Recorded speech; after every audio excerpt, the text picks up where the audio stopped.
Selamat berjumpa Bapak Ibu Saudara yang dikasihi Tuhan. Bagaimana kabar Anda pada hari ini? Saya mengharapkan walaupun kita masih dalam suasana PSBB di sebagian besar di Indonesia, tetapi kita masih bisa beraktivitas dan tentunya diharapkan kita tetap sehat, tetap kuat. Saudara-saudara, mari kita akan melanjutkan pemahaman Alkitab dari kitab Wahyu. Hari ini sebagaimana yang sudah dijanjikan di minggu yang lalu, kita sudah sampai di pasal 12 dan akan kita bahas sampai dengan pasal yang ke-15. Saudara-saudara, pasal 12 dan pasal 13 khususnya ini adalah pasal-pasal yang kalau Anda menyaksikan atau mencari penafsiran kitab Wahyu, bagian ini merupakan bagian yang paling banyak diulas dan paling menarik. Tetapi juga sekaligus, saudara-saudara, merupakan bagian yang paling banyak ditafsirkan bermacam-macam. Yang saya di awal mengatakan kadang-kadang mengherankan, ya tidak ada dasar dan lain sebagainya.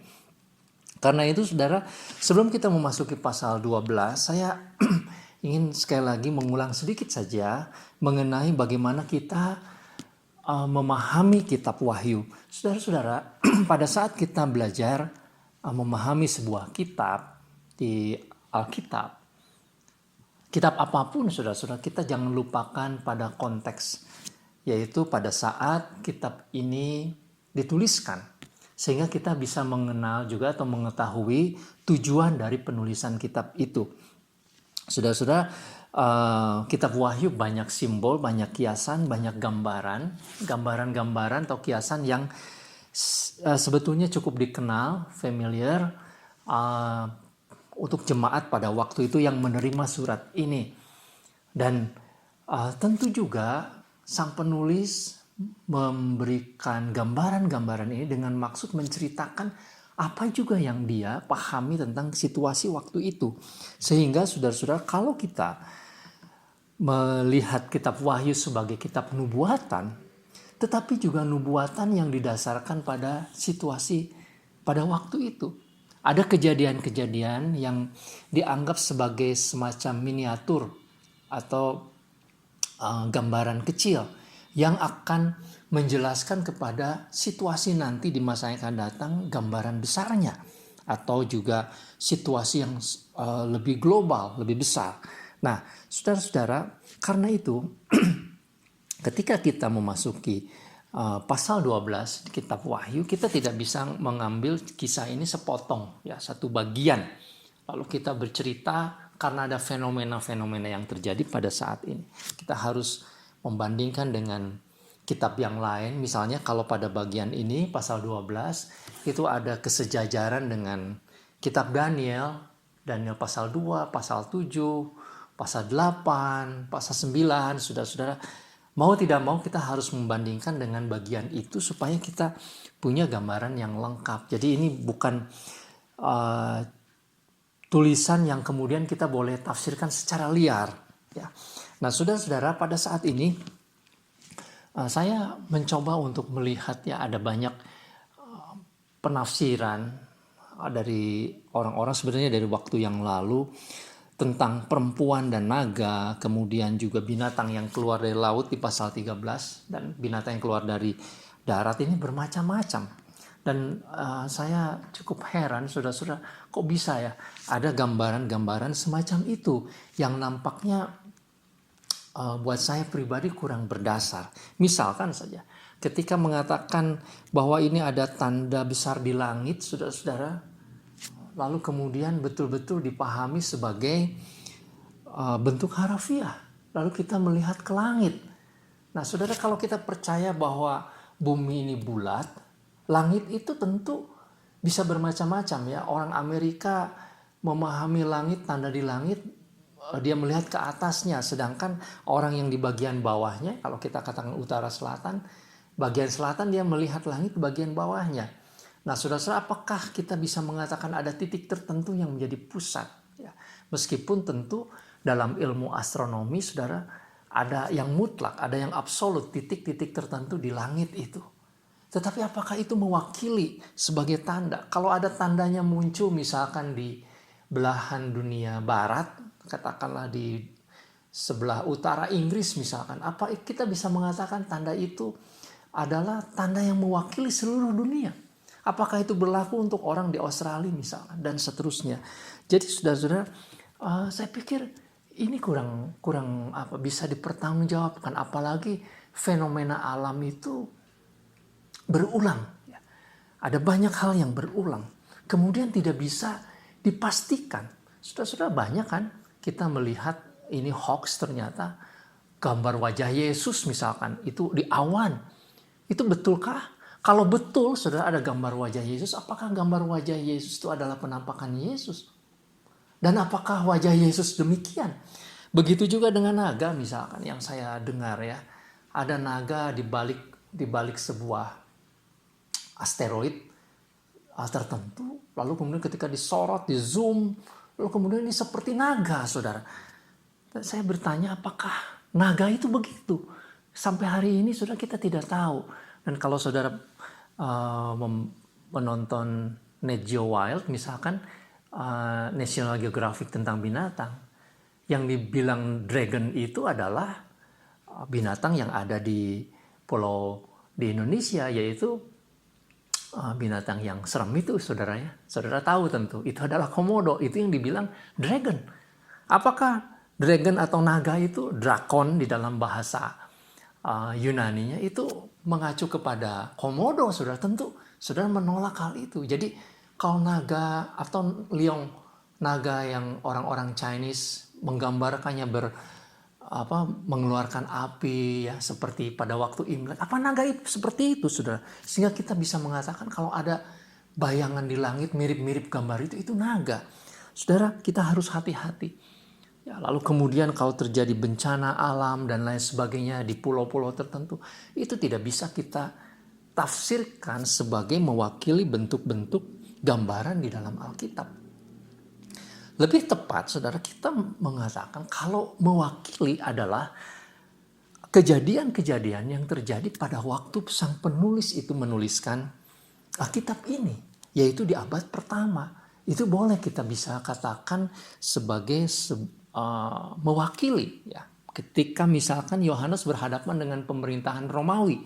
Dan saya meyakini saudara, gambaran-gambaran yang dituliskan tentang binatang-binatang itu adalah untuk Yohanes pada waktu itu. Dia menggambarkan pemerintahan Romawi yang sangat kejam dan ciri-cirinya persis sama. Jadi itu sebagai permulaan saudara, supaya kita lebih jernih ya melihat dan membaca bagian kitab ini. Sebab kalau kita mendasarkan pada fenomena alam, nanti kita seperti astrologi jadinya saudara ya, menafsirkan tanda-tanda alam ya, seperti astrologi saudara tahu ya, ilmu perbintangan, jadi tidak sesuai dengan bagian firman Tuhan. Baik, saudara-saudara, mari kita membuka pasal 12 dan pasal 13 yang akan kita bahas. Saudara, secara singkat di pasal 12 ini digambarkan ada peperangan yang terjadi, atau ada semacam perkelahian ya, pertempuran yang digambarkan dengan gambaran yang tidak biasa. Nah, saudara, sebelum kita melihat tokoh-tokoh yang terjadi, kita harus memahami dahulu kenapa di pasal yang ke-8, pasal yang ke-9, saudara-saudara, kita menunggu sangkakala ke-7 dibuka. Ya, saudara ingat, ternyata ada jeda. Tuhan mau menceritakan lewat sang penulis ini tentang kemenangan, tentang misi pekabaran Injil pasal 10 dan pasal yang ke-11. Ada diceritakan bagaimana Injil di akhir zaman harus diberitakan oleh dua saksi, yaitu jemaat. Nah, kita berharap sangkakala ke-7 itu dibuka di pasal 12. Ternyata tidak, saudara. Memasuki pasal 12 seperti masih ada jeda atau ada cerita yang lain. Apakah ini berkaitan? Nah, saudara-saudara, saya ingin menyampaikan begini, bahwa sebuah tulisan, sebuah sastra, karya sastra, atau mungkin karya sastra itu kalau dalam bentuk yang sekarang bisa difilmkan, saudara perhatikan ya. Film itu tidak selalu runut, saudara. Ada yang bagian-bagian tertentu di tengah itu menceritakan ulang tentang tokoh lebih detail ya, tokoh yang diceritakan di awal, saudara-saudara. Itu seperti kembali kepada kisah dahulu, diceritakan lebih jelas untuk memperjelas kisah yang dia ceritakan, saudara.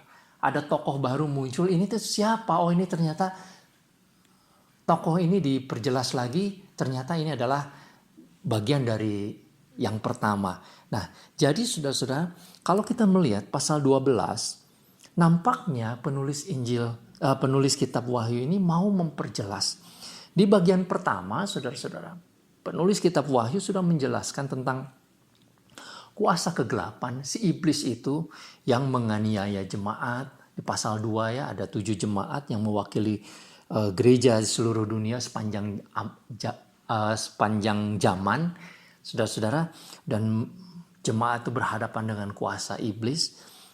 Nah, nampaknya di pasal 12 sang penulis mau mereview kembali, saudara-saudara, dan menjelaskan lebih rinci, memberikan identitas, katakanlah demikian, tentang si jahat itu, tentang iblis itu yang digambarkan seekor naga. Lalu kemudian naga ini sudah di pasal 13 rupanya punya sekutunya. Dia memberikan kuasa kepada sekutunya untuk beroperasi di dunia ini, yaitu binatang yang keluar dari laut dan binatang yang keluar dari bumi. Dan ini identitasnya. Jadi kita makin jelas. Kalau di pasal-pasal sebelumnya, saudara, ada penganiayaan, ada juga nabi-nabi palsu misalkan, kita tidak tahu di belakangnya siapa. Nah, sekarang di pasal 12 dikasih tahu, saudara, di belakangnya itu adalah sang naga itu, dan sekutunya itu binatang yang keluar dari laut dan binatang yang keluar dari darat. Nah, saudara, kita akan lihat bersama. Yang pertama di pasal 12, saudara, itu digambarkan ada seorang perempuan berselubung matahari, berselubung seolah-olah dijaga ya oleh matahari, dengan bulan di bawah kakinya, dan ada mahkota 12 bintang di kepalanya. Dan dia sedang mengandung, saudara, dan dalam keluh kesah dan penderitaannya hendak melahirkan. Dan ini nampak di langit. Jadi ini adalah sebuah penglihatan, sebuah pengvisi ya, sebuah penglihatan. Sang penulis ini melihat ada gambaran semacam itu yang mengherankan, perempuan. Lalu kemudian di ayat yang ketiga ada juga tanda lain di langit.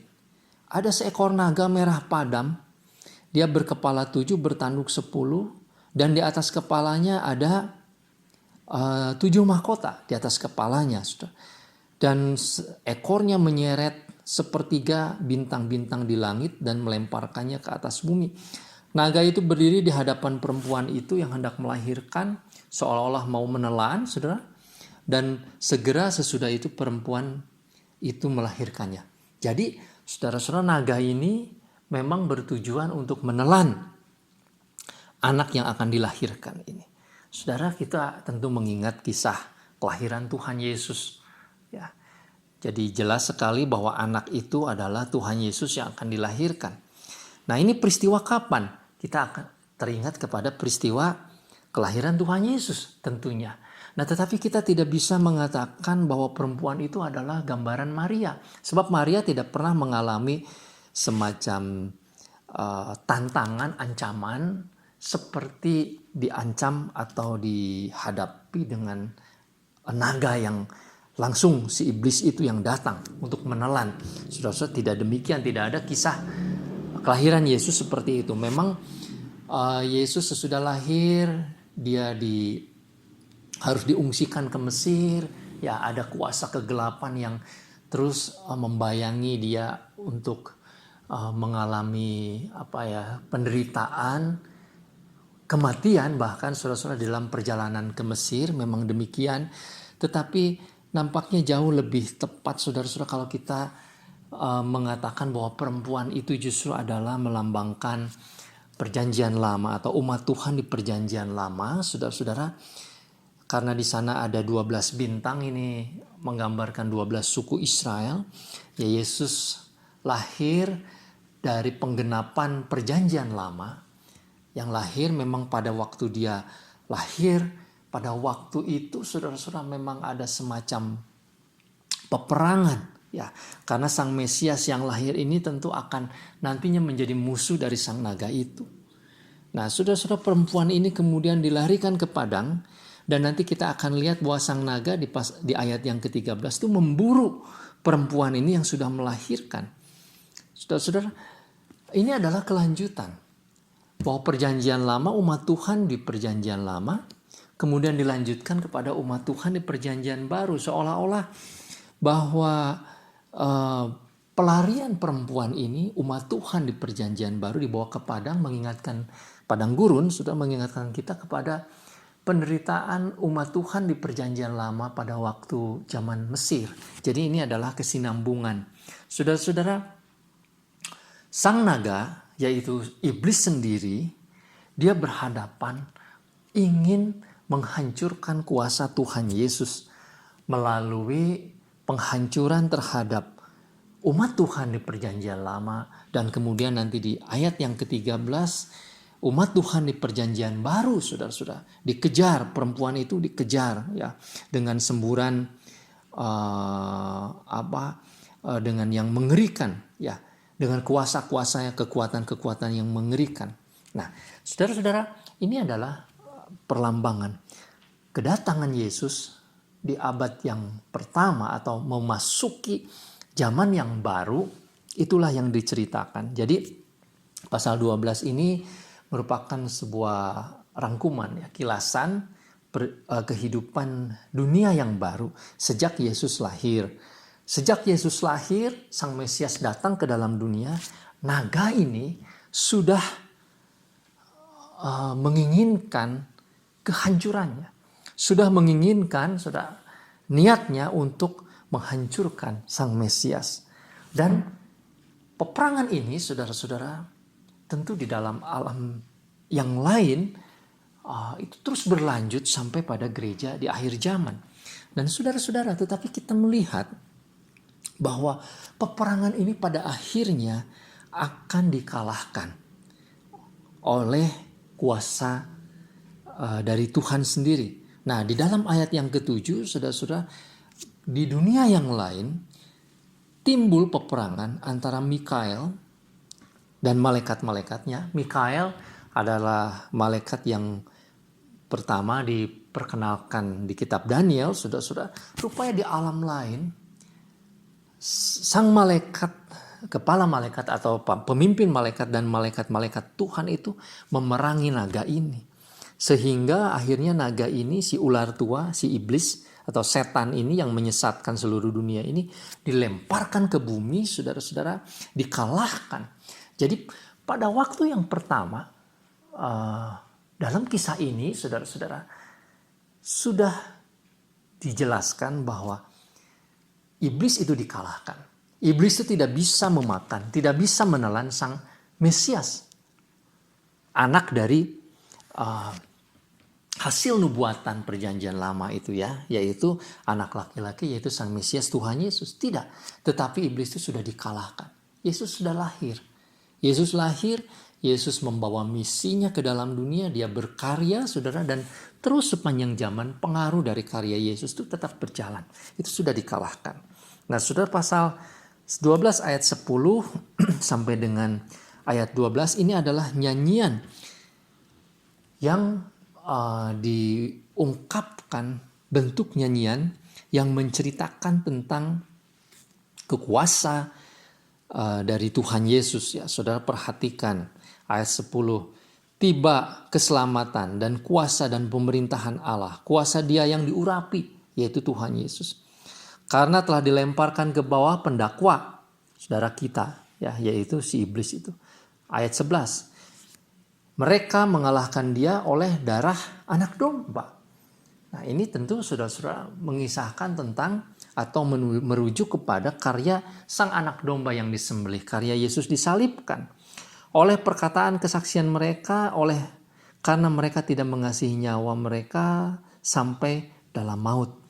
Saudara-saudara, celakalah kamu, ayat 12, hei bumi dan laut. Nah, ini nanti merujuk ke pasal 13. Bumi dan laut, sekutu-sekutu iblis itu sebetulnya sudah dikalahkan.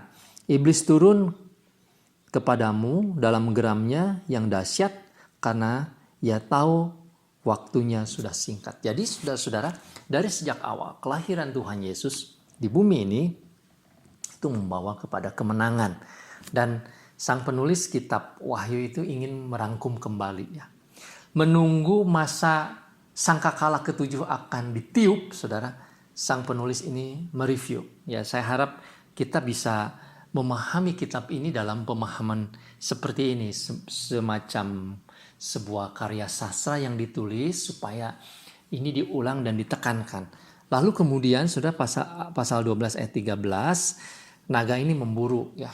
Nah, nampaknya dia tidak putus asa meskipun dia sudah dikalahkan, tetapi naga ini memburu umat Tuhan, memburu perempuan yang bagi saya saudara ini adalah perlambang dari jemaat Tuhan di perjanjian baru.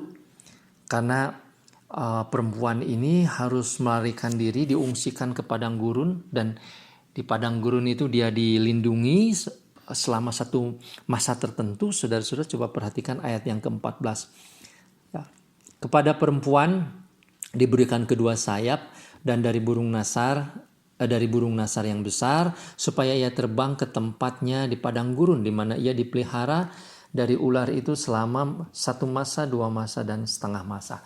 Jadi 3,5 tahun, 142 1.260 hari atau 42 bulan ini menunjukkan masa di mana umat Tuhan dijaga, dilindungi dari perburuan sang naga ini, saudara-saudara. Ya, seperti Tuhan melindungi umatnya di perjanjian lama waktu Exodus, saudara. Ya, ini mengingatkan kita padang gurun itu waktu Exodus keluar. Bayangkan dalam perjalanan umat Tuhan di perjanjian lama yang dipimpin oleh Musa, Tuhan tetap melindungi meskipun mereka harus berada di padang gurun.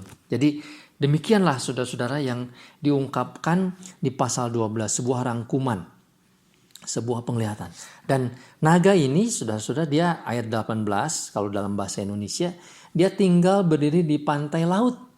Dia tetap menunggu dan tetap ingin menghancurkan kuasa ataupun kekuatan dari sang Mesias ya. Jadi ini memang peperangan saudara antara kuasa Allah, kuasa Tuhan Yesus dengan si iblis dan sekutunya. Dan nanti itu akan dijelaskan lagi di pasal 13. Kita akan masuk di pasal 13 sekarang.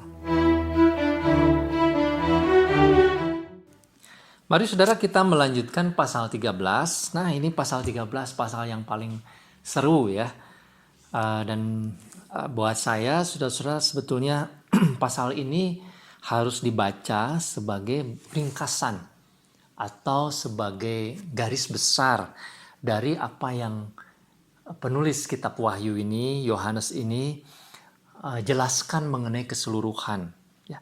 Sekarang identitas dari kuasa kegelapan yang akan mengganggu dunia, yang telah mengganggu dunia, dan yang di masa depan juga akan mengganggu dunia, menganiaya jemaat Tuhan, itu lebih diperjelas, saudara. Pasal 13 itu cerita tentang seekor binatang yang keluar dari laut, bertanduk 10, berkepala 7. Di atas tanduk-tanduknya terdapat 10 mahkota dan pada kepalanya tertulis nama-nama hujat.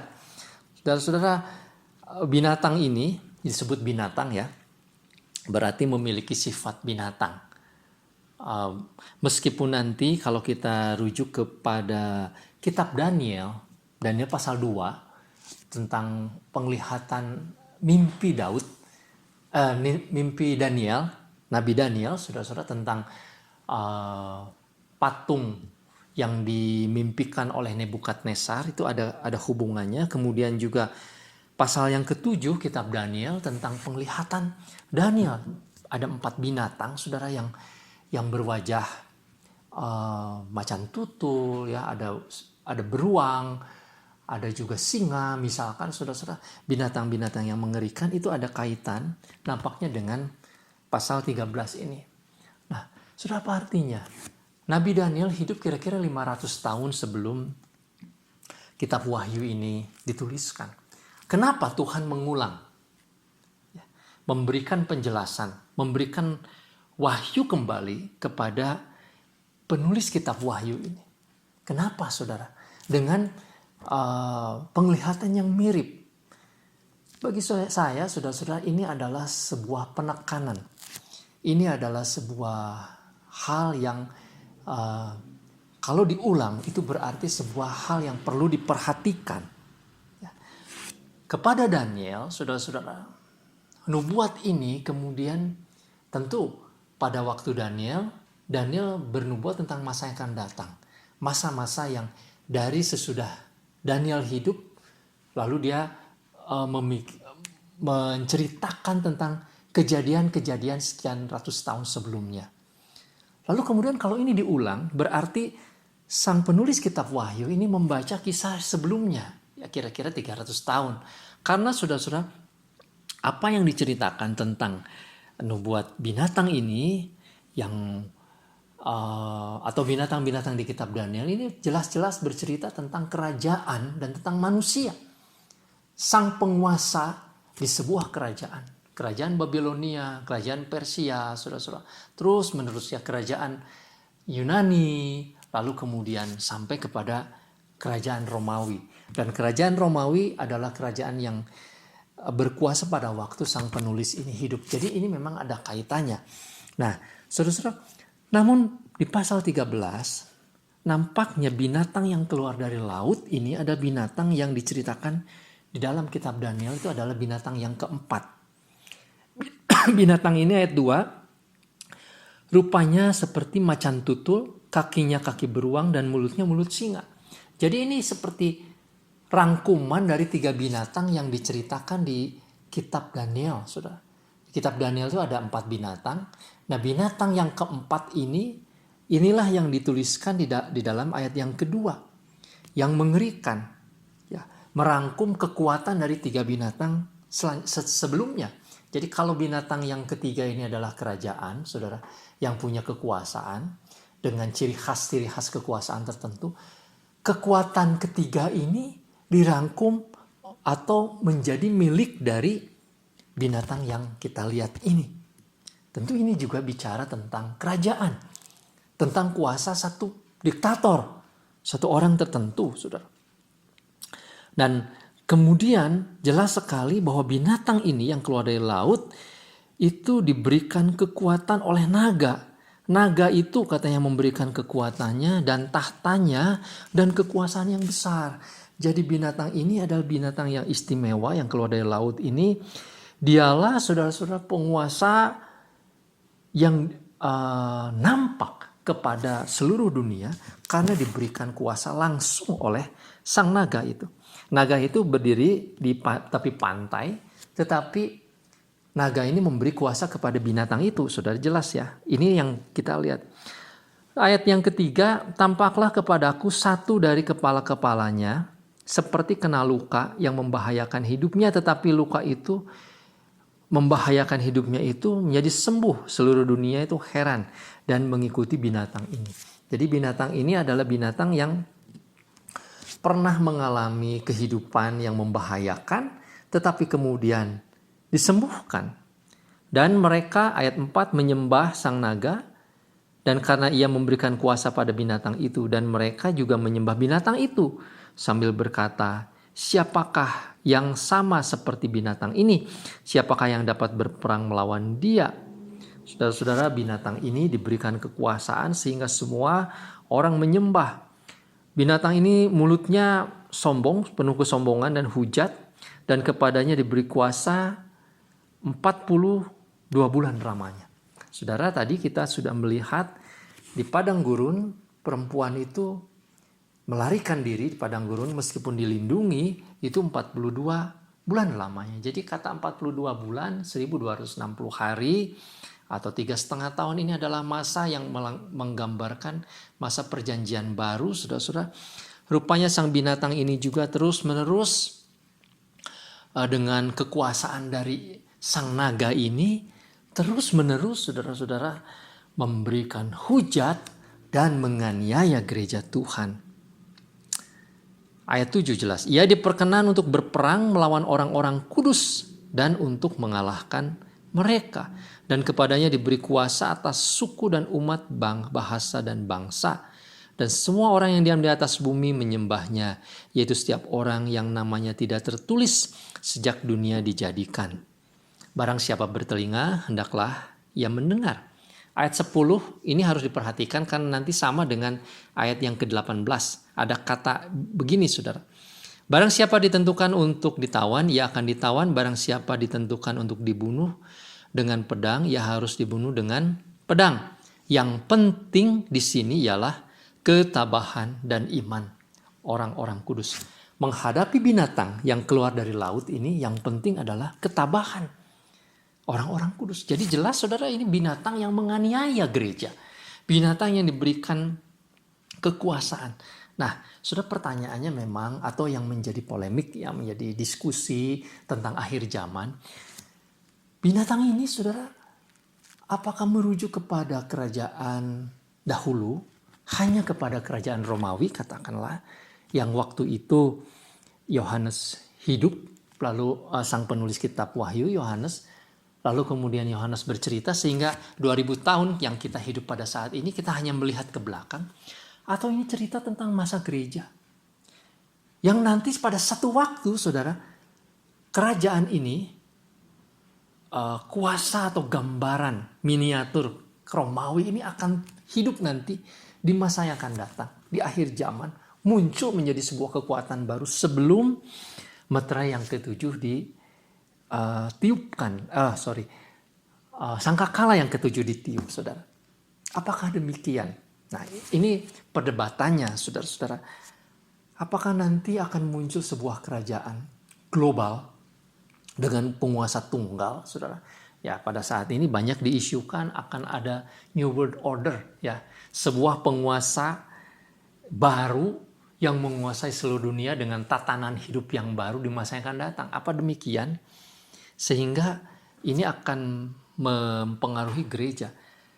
Nah, saudara-saudara, buat saya begini, saya pribadi ini, saya melihat bahwa kuasa sang naga yang diberikan kepada binatang ini sudah terjadi di zaman Yohanes dan sepanjang zaman terjadi. Dan kalaupun satu waktu, saudara-saudara, akan muncul lagi satu era baru yang merupakan puncak, ini bisa saja terjadi. Tapi yang penting saudara, jangan menebak-nebak kerajaan mana ya. Ini kalau ini kerajaan punya kekuatan politik mana ya? Karena zaman itu berganti-ganti saudara. Dulu komunis pernah diisukan sebagai antikristus ini. Ya, karena komunis itu luar biasa. Kekuasaannya meliputi 40% dunia pada waktu komunis berjaya sekitar tahun 40, 50, 60, 70, saudara-saudara. Tapi kemudian kita melihat komunis juga dihancurkan. Sekarang hanya tinggal sisa-sisa saja.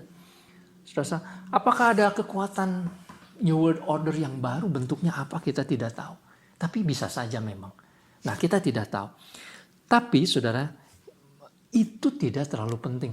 Kalau bagi saya, tidak terlalu penting tentang siapa binatang ini, siapa antikristus ini yang penuh dengan hujat. Sebab yang penting apa? Itu dalam ayat yang ke-10 dikatakan. Yang penting di sini ialah ketabahan dan iman orang kudus. Itu yang penting. Dan jarang sekali saudara-saudara ditekankan secara khusus diceritakan tentang hal ini. Bahwa sebetulnya yang harus kita perhatikan itu adalah ketabahan dan iman orang-orang kudus. Jadi saudara-saudara, jangan terlalu kita berpolemik lah soal siapa ya antikristus ini. Siapapun dia, saudara-saudara, yang memang sudah ada di masa lalu, yang terus menerus berkembang, menganiaya jemaat Tuhan sepanjang zaman selama 2000 tahun lebih ini, saudara. Dan mungkin kalau satu waktu akan muncul sebuah kekuatan yang baru, ya sudah. Kalau memang itu skenarionya. Tetapi yang penting di sini adalah ketabahan dan iman orang-orang kudus. Itu yang penting. Nah, sudah kita lanjut. Binatang yang kedua ini berbeda ya. Tidak menganiaya, tetapi binatang yang kedua ini kelihatan seperti seekor yang lain. Keluarnya juga dari bumi, saudara. Yaitu bertanduk 2. Kalau tadi tanduknya banyak ya. Tanduknya 10. Dikasih mahkota lagi. Semacam raja, kekuasaan politik. Tetapi saudara, ini tanduknya 2. Dan dia itu adalah anak domba. Saudara-saudara, kalau bicara anak domba, kita teringat kepada Tuhan Yesus sendiri. Jadi ini seperti tiruan yang palsu, anak domba palsu. Dan dia bicara seperti seekor naga. Jelas, saudara. Ini anak domba ini dia bicara menyesatkan banyak orang, yang menyesatkan dunia ini karena dia mendapatkan juga kuasa dari sang naga. Seluruh kuasa binatang yang pertama, saudara, kekuatan politik, kekuatan sosiopolitik ya, ekonomi dan lain sebagainya, itu diserahkan, dijalankan oleh binatang ini. Jadi sang binatang ini, seekor anak domba ini yang kelihatannya santun, kelihatannya baik, saudara-saudara, yang bisa diterima oleh banyak orang karena wajahnya begitu menarik, begitu baik, tetapi sebetulnya di dalamnya ada roh naga dan mempunyai kekuasaan yang diberikan oleh binatang yang pertama. Ini binatang yang kedua ini hebat, saudara, dia bisa membuat tanda-tanda. Tapi tujuannya, ya, fungsinya dia adalah pribadi atau kekuatan yang menyebabkan orang-orang menyembah kepada sang naga dan binatang yang pertama. Jadi saudara-saudara, si anak domba ini fungsinya adalah menyesatkan dunia ini supaya dunia ini menyembah, ya, tunduk kepada binatang yang pertama. Itu kehadirannya. Dan saudara, kalau kita membaca di perjanjian baru ya, di bagian kitab Injil, misalnya Injil Matius, Markus, Lukas, juga surat-surat Yohanes dan surat Rasul Paulus, nampaknya kalau kita bicara tentang akhir zaman, itu ada dua binatang memang, saudara. Ada 2 musuh. Satu antikristus yang punya kekuatan politik, sosial, ekonomi, saudara. Tetapi juga ada nabi-nabi palsu. Dan kedua-duanya sudah pernah ada. Tetapi juga kalaupun nanti kita melihat ada sosok yang baru yang di akhir sekali, peran ini tetap sama, saudara. Sang antikristus dan juga nabi palsu. Inilah binatang yang keluar dari laut dan yang keluar dari bumi. Nah, saudara, tanda-tanda dahsyat ini ditampilkan oleh sang nabi palsu ini. Sehingga orang kemudian tunduk kepada binatang yang pertama, kepada penguasa dunia itu. Ya, mereka mau tunduk, mau menyembah dengan rela hati karena melihat bahwa binatang yang kedua ini melakukan tanda-tanda ajaib. Dan dia mengelola sistem ekonomi, saudara-saudara, sehingga di ayat-ayat selanjutnya, ayat 16 ya, saudara, dia menyebabkan kepada semua orang, saudara, kecil, besar, kaya, miskin, merdeka, hamba, diberi tanda pada tangan kanannya dan tanda pada dahinya. Tanda ini diberikan untuk apa? Yaitu ayat 17, supaya tidak seorang pun yang dapat membeli dan menjual. Saudara, kehidupan sosial ekonomi di bawah kekuasaan sang binatang yang kedua ini. Binatang yang kedua ini yang keluar dari bumi ini mempunyai sebuah sistem supaya orang semua masuk ke dalam sistem itu, saudara-saudara, supaya mereka itu bisa berjual beli, bisa hidup, bisa melakukan aktivitas sosial. Nah, saudara, kalau kemudian kita mau menerjemahkan ini zaman global, menggunakan teknologi tercanggih di masa akhir, ya mungkin saja, saya tidak tahu. Tetapi sebetulnya kalau di zaman dahulu, saudara-saudara, situasi ini sudah terus-menerus berulang. Bukankah setiap kali ada penguasa yang berkuasa di satu region, satu daerah tertentu, saudara, yang menganiaya jemaat. Kemudian mereka juga membuat sebuah sistem sosial ekonomi tersendiri. Dan orang tuh harus mengikuti sistem itu. Jadi memang sepanjang zaman itu terjadi. Saudara bisa baca di zaman abad pertama, abad kedua, saudara, di bawah kekuasaan Romawi kan demikian. Kemudian sudah Romawi jatuh di abad pertengahan selama 1000 tahun. Kemudian juga zaman sesudahnya itu berulang. Tetapi kalau nanti di zaman akhir ada sebuah kekuatan yang baru, dia juga akan membuat sistem yang baru, tentu dengan cara yang baru, saudara-saudara, mungkin saja. Tetapi saudara, yang saya ingin sampaikan kepada kita, perhatikan ayat yang ke-18, karena di situ dikatakan yang penting di sini. Saudara, saya menyarankan kepada kita, nggak usah terlalu kita berpolemik dan ngotak-ngatik, ini siapa ya binatang yang kedua ini. Karena siapapun binatang yang kedua, kalaupun nanti hadir di akhir zaman sebelum sangkakala terakhir dibunyikan, saudara-saudara, yang penting menghadapi binatang yang kedua ini hikmat. Kalau yang tadi, yang pertama, menghadapi binatang yang pertama adalah ketabahan dan iman, tetapi yang kedua ini yang penting adalah hikmat, yaitu hikmat supaya kita menjadi bijaksana yang bisa menghitung bilangan binatang ini. Bilangan binatang itu adalah bilangan binatang manusia. Bilangan itu adalah 666. 666 yang menghebohkan itu, saudara, yang kita sering menganggap ini secara secara lahiriah dikenakan pada dahi dan tangan, ya, lewat chips misalnya katanya, saudara-saudara. Tetapi kalau kita mau meyakini bahwa ini juga ada bagian di zaman-zaman dahulu, khususnya di zaman Yohanes sendiri, saudara, tentu angka 6 itu bukan angka 6 seperti yang kita kenal sekarang, ya. Sebab angka 6 yang kita sekarang itu bukan huruf Romawi, juga bukan huruf Yunani, saudara. Sementara Alkitab itu ditulis dalam bahasa Yunani. Jadi nampaknya tidaklah sampai secara lahiriah semacam itu. Lebih dekat, saudara-saudara, kalau kita mengatakan di dahi itu berarti mengubah mindset, mengubah pikiran. Sehingga orang yang dicap dahinya itu dengan 666 itu, saudara, mengikuti.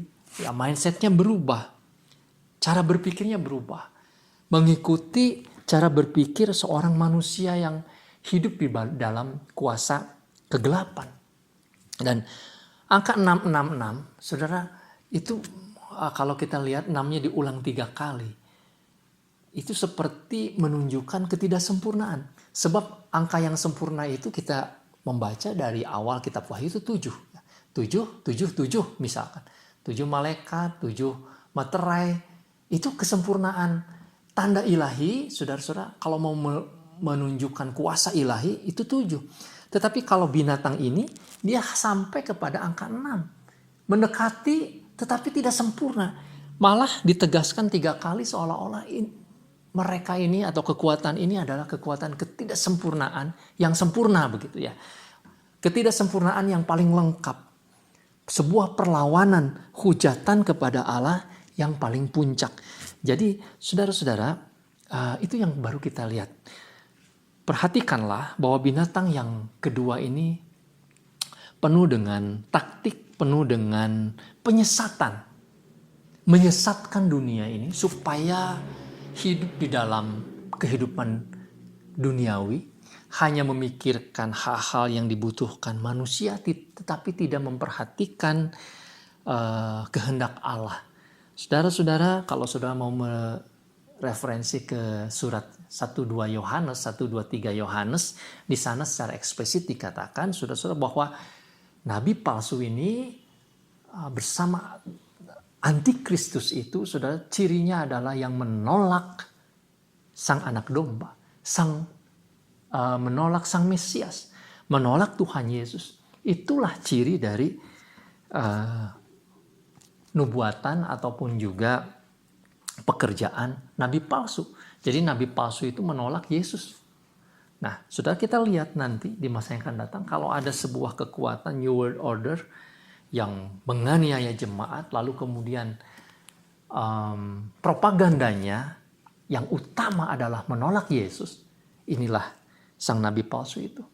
Nah, saudara, yang penting di sini adalah hikmat kita bisa mengenal. Jadi apa yang kita bisa lihat, saudara-saudara, sepanjang sejarah, iblis ternyata tidak tinggal diam. Meskipun dari sejak awal dia sudah dikalahkan, sang naga ini sudah dikalahkan, tapi dia tetap mengganggu dan juga memberikan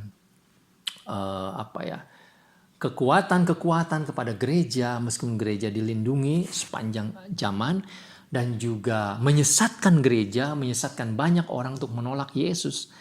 Saudara-saudara, maka kita harus memahami untuk kita pada zaman ini, orang yang hidup di akhir zaman ini, saudara-saudara, kita perlu dua hal. Satu, perlu ketabahan, perlu iman, dan yang kedua, perlu hikmat dan mengenal Tuhan Yesus. Dan ini sangat cocok dengan tujuan penulisan kitab Wahyu. Dari sejak awal, saudara, kita sudah belajar, kitab Wahyu ini ditulis untuk menyatakan siapa Yesus. Dan saudara, kalau mengenal siapa Yesus, saudara akan mengenal yang bukan Yesus. Kalau kita tahu persis yang asli, kita tidak perlu terlalu banyak harus tahu yang palsu. Kita akan segera mengenal yang palsu. Mereka yang menolak yang asli, itulah yang palsu, saudara. Jadi saudara-saudara, yang paling penting saya ulang lagi, menghadapi binatang yang keluar dari laut dan menghadapi binatang yang keluar dari bumi, itu adalah ketabahan dan iman orang kudus, serta keyakinan atau pengertian kita tentang siapa Tuhan Yesus. Itu yang paling penting. Sisanya saudara tentang situasi yang terjadi di akhir zaman, kalaupun sampai ada kekuatan yang muncul lagi yang baru, kita tidak perlu takut, tidak perlu khawatir. Yang penting kita beriman dan juga kita bisa terus memahami, mengenal Tuhan Yesus. Tuhan Yesus memberkati kita, mari kita berdoa.